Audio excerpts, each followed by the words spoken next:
तो दोस्तों मैं हूं अनिल और रेसलिंग सुपर धमाल में आपका स्वागत है। दोस्तों द रॉक ने इस साल WWE बैड ब्लड 2024 में वापसी करके सभी को हैरान कर दिया था। आपको बता दें कि द रॉक के रिटर्न के बाद रोमन रेंस, कोडी रोड्स और जिमी ऊसो के साथ स्टेयर डाउन देखने को मिला। इस दौरान फाइनल बॉस ने इशारे से इन तीनों को धमकी दी। इसके बाद से ही फैंस अटकलें लगाने लगे हैं कि द रॉक इस साल क्राउन ज्यूल या फिर किसी दूसरे शो में यानी कि सर्वाइवर सीरीज में दिखाई दे सकते हैं। हालांकि उनकी वापसी को लेकर फैंस के लिए पूरी खबर सामने आ रही है। दोस्तों ऐसा लग रहा है कि फैंस को द ग्रेट वन रॉक की WWE टीवी पर वापसी देखने के लिए लंबा इंतजार करना पड़ सकता है। दोस्तों आपको बता दें कि फॉर यू रेसलिंग ने हाल ही में क्राउन ज्यूल 2024 में Roman Reigns the Usos versus blood line का 6 मैन टैग टीम मुकाबले होने की खबरें जो है रिपोर्ट की है। इस दौरान एक यूजर ने पूछा कि क्या द रॉक इस साल क्राउन ज्यूल में सरप्राइज अपीयरेंस देंगे। इसका जवाब देते हुए फॉर यू रेसलिंग ने बताया कि रॉक का साल 2024 में WWE के किसी भी शो में जलवा देखने को नहीं मिलेगा और उनकी जनवरी 2025 में वापसी देखने को मिलेगी। दोस्तों इसका मतलब साफ है कि फाइनल बॉस क्राउन ज्यूल के साथ साथ survivor series war games premium live event को भी यहां पर मिस करने वाले हैं, जो कि तगड़ा झटका है क्योंकि हमें कहा जा रहा था पहले ही शुरू से ही जब ओटीसी रोमन रेंस वापसी करी थी उन्होंने समर स्लैम में कि हमें सर्वाइवर सीरीज में रोमन रेंस वर्सेस रॉक देखने को मिलेगा, team Roman versus team rock, लेकिन शायद इस रिपोर्ट के जरिए ऐसा होता हुआ नहीं दिख रहा है। रॉक ने WWE बैड ब्लड में वापसी के बाद बैक स्टेज से जुड़ा वीडियो सोशल मीडिया पर शेयर किया था। इस वीडियो को कैप्शन काफी रोचक था क्योंकि रॉक ने कैप्शन में खुद को WWE का फाइनल बॉस बताते हुए 2025 लिखकर ग्लोबल इमोजी का इस्तेमाल किया था। इस चीज के जरिए द ग्रेट वन रॉक ने शायद बताया था कि 2025 उनका साल होने वाला है और अगले साल वो WWE में वापसी करके तहलका मचाएंगे। अब ये देखना रोचक होगा कि कंपनी द रॉक के बिना इस साल ब्लड लाइन की कहानी को कैसे रोमांचक बनाए रख पाती है। तो फिलहाल बड़ी खबर यह है कि सर्वाइवर सीरीज वॉर गेम्स और क्राउन ज्यूल में जलवा नहीं देखने को मिलेगा यहां पर रॉक का। क्राउन ज्यूल में दोस्तों उनका आने का सेंस बनता था, अगर वो क्राउन ज्यूल में आते तो सर्वाइवर सीरीज के लिए यहां पर बिल्डअप जारी हो सकता था। लेकिन फॉर यू रेसलिंग की रिपोर्ट के हिसाब से यह बताया जा रहा है कि सर्वाइवर सीरीज क्राउन ज्यूल दोनों ही शोज में रॉक नहीं आएंगे। तो ऐसे में इसका मतलब यह है कि रॉक इस साल जो है बैड ब्लड के बाद अब वापसी नहीं करेंगे, तो अगले साल वो जनवरी में वापस आएंगे, शायद रॉयल रंबल में वो वापसी कर सकते हैं, ऐसा भी कहा जा रहा है। लेकिन सर्वाइवर सीरीज जिसमें कहा जा रहा था कि वो मैच लड़ते हुए हमें दिखाई देंगे, रोमन रेंस की टीम होगी एक तरफ होगी रॉक, क्योंकि सोलो सिकोआ जब वो बैड ब्लड में उन्होंने वापसी करी थी तब ऐसा हमें। तो दोस्तों ऐसे में the rock final boss the great one यहां पर हमें 2024 में इस रिपोर्ट के हिसाब से नहीं देखने को मिलेंगे, यानी कि अब अगले साल ही उनका जलवा हमें देखने को मिलेगा। 2025 में रॉक वापसी करेंगे, यानी कि सर्वाइवर सीरीज में मैच जो होने वाला है वॉर गेम्स का, उसमें रॉक जो है टीम रॉक होने वाला था, यानी कि team solo versus team Roman का यहां पर मुकाबला हमें देखने को मिलेगा। तो रॉक के लिए, बहुत सारे रॉक फैंस के लिए तगड़ा झटका है क्योंकि सभी लोग ये कह रहे थे कि बैड ब्लड के बाद वो बड़ी जल्दी वापसी करेंगे क्राउन ज्यूल या उसके बाद सर्वाइवर सीरीज के लिए उन्हें बुक किया जाएगा, लेकिन ऐसा होता हुआ हमें नहीं दिख रहा है। साथ ही आपको बता दें फाइनल बॉस यहां पर आते ही कोडी रोड्स पर निशाना साधेंगे और रोमन रेंस पर भी निशाना साध सकते हैं क्योंकि ट्रिपल थ्रेट मुकाबले होने की अटकलें लगाई जा रही है। रेसलमेनिया 41 में क्या होगा, अपनी राय कमेंट बॉक्स में जरूर दें। तो ये थी दोस्तों रॉक के लिए बुरी खबर, रॉक फैंस के लिए, क्योंकि इस साल अब 2 शोज बचे हैं, क्राउन ज्यूल उसके बाद सर्वाइवर सीरीज। दोनों ही शोज में उनका जलवा अब देखने को नहीं मिलेगा। क्या है आपकी राय, अपनी राय कमेंट बॉक्स में जरूर दें और अगर आप चैनल पर नए हैं चैनल को सब्सक्राइब करें। तो रॉक जो है रोमन रेंस इस स्टेयर डाउन अब नहीं देखने को मिलेगा, कन्फर्ट नहीं कर पाएंगे इस साल। बात करेंगे रोमन रेंस के बारे में दोस्तों। रोमन रेंस को WWE रेसलमेनिया के बाद समर स्लैम 2024 में वापसी करते हुए देखा गया था।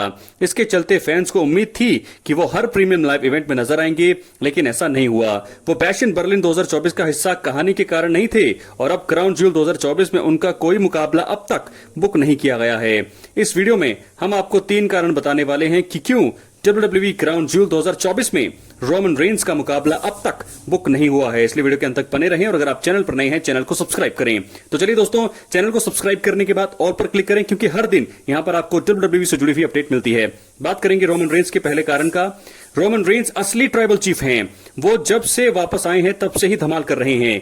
इस दौरान उन्होंने सोलो सिकोआ की द ब्लड लाइन को बड़ी मुश्किल में डाल रखा है। अगर रोमन रेंस का मुकाबला क्राउन अगर क्राउन जूल में होता तो उसका कोई ऐसा परिणाम होता, ये असली ट्राइबल चीफ को नुकसान पहुंचाता तो उससे सर्वाइवर सीरीज वॉर गेम्स 2024 को नुकसान भी होता। इसलिए कंपनी ने खुद को नुकसान से बचाने के लिए अब तक रोमन रेंस का कोई भी मुकाबला क्राउन जूल 2024 में बुक नहीं किया है। बात करेंगे दूसरे बड़े कारण का, हो सकता है ये भी रोमन रेंस और सोलो सिकोआ के बीच की स्टोरी को WWE में बेहतर बिल्डअप करने के लिए। दोस्तों बता दें, रोमन रेंस जब समरस्लैम 2024 में वापस आए थे तो वो अकेले थे। बैड ब्लड 2024 में जिमी ऊसो के आने से वो ज्यादा ताकतवर बने। हालिया स्मैकडाउन एपिसोड में जब जे ऊसो और जिमी ऊसो साथ आए तो अब उम्मीद है कि वो और ताकतवर हो जाएंगे।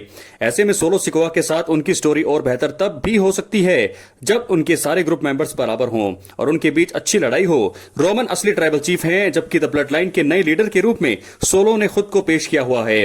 अब ये ताकत की लड़ाई बिल्ड करने के लिए कई बार हर समय लड़ना नहीं, दूसरे से पार पाना होता है और इसकी प्लानिंग के लिए स्टोरी बनाने के चलते ही WWE ने क्राउन जूल 2024 में रोमन रेंस का कोई मुकाबला दोस्तों अब तक बुक नहीं किया है। बात करेंगे तीसरे और आखिरी कारण का, रोमन रेंस और उनकी ब्लड लाइन के साथ आने तक WWE में स्टोरी को रोकने के लिए। आपको बता दें, जे ऊसो और जिमी ऊसो भले ही हालिया स्मैकडाउन एपिसोड में साथ आए हैं, लेकिन अगर रोमन रेंस को भी साथ में जोड़ दें तब भी वो सिर्फ 3 ही लोग हैं, जबकि सोलो सिकोआ के ग्रुप में उनको मिलाकर 4 लोग हैं। जेकब फाटू, टामा टोंगा, टांगा लोआ और साथ सोलो ताकतवर दिख रहे हैं। अब WWE अपने सबसे ताकतवर रेसलर रोमन रेंस को कमजोर तो नहीं दिखाना चाहेगा और ऐसा करने के लिए रोमन रेंस को अन्य लोगों को साथ में लाना होगा। और ऐसे में जब Jey Uso, Jimmy Uso, Roman Reigns और कोई अन्य रेसलर साथ आ जाएगा तो ब्लड लाइन पूरी तरह से जो है आपको बता दें कि पूरी हो जाएगी और तब कंपनी को सब कुछ रोकना चाहती है तब तक के लिए जब तक कि चौथा मेंबर्स रोमन रेंस की टीम में न आ जाए। इसलिए रोमन रेंस का क्राउन जूल 2024 में मुकाबला अब तक बुक नहीं किया है। तो 3 बड़े कारण ये बता दिए हैं कि अभी तक क्यों क्राउन जूल 2024 में रोमन रेंस का मुकाबला बुक नहीं हुआ है। तो ऐसे में अब देखना होगा कि रोमन रेंस की टीम में चौथा मेंबर कौन हो सकता है। दोस्तों अफवाहों और अगर अदर रिपोर्ट्स की माने तो सैमी ज़ेन वो चौथे मेंबर हो सकते हैं जो रोमन रेंस की ब्लड लाइन में हिस्सेदार बन सकते हैं। मुझे ऐसा लगता है कि जे ऊसो ही सैमी ज़ेन को ला सकते हैं रोमन रेंस की टीम में। ऐसे में देखना होगा, ये कहानी बड़ी ही दिलचस्प रहेगी कि रोमन रेंस की टीम में चौथा मेंबर कौन होता है। ऐसे में अगर चौथा मेंबर पूरा होता है तो ऐसे में ये जो टीम है और भी ज्यादा ताकतवर हो जाएगी। तो सर्वाइवर सीरीज में द रॉक नहीं आएंगे, ना ही क्राउन जूल में इस साल उनकी वापसी की खबर रिपोर्ट नहीं है।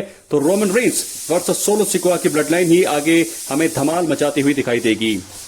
तो दोस्तों हमें ऐसा लगता है कि क्राउन जूल में 6 मैन टैग टीम मुकाबला यहां पर तय होगा। रोमन रेंस और ऊसोस का सामना होगा ब्लड लाइन के 3 अन्य मेंबर से, जो कि सोलो सिकोआ शायद खुद को रोक सकते हैं और 3 उन मेंबर्स को लगा सकते हैं उनके निशाने पर। तो शायद यहां पर पीपल्स चैंपियन द रॉक नहीं आएंगे और रोमन रेंस का मुकाबला क्राउन जूल में नहीं है। सिंगल्स मुकाबला तो टैग टीम मुकाबला यहां पर हो सकता है, लेकिन 3 अभी तक जो है 3 बड़े कारण हमने आपको बता दिए हैं कि क्यों रॉक और रोमन रेंस आमने सामने इस साल नहीं आएंगे और रोमन रेंस का सिंगल्स मुकाबला अब तक तय नहीं हुआ है। तो चौथा मेंबर कौन होगा अपनी राय कमेंट बॉक्स में जरूर दें और अगर आप चैनल पर नए हैं चैनल को सब्सक्राइब करें, क्योंकि फ्री है और यहां आपको हर प्रकार की रेसलिंग जगत से जुड़ी हुई तमाम जानकारी मिलती है।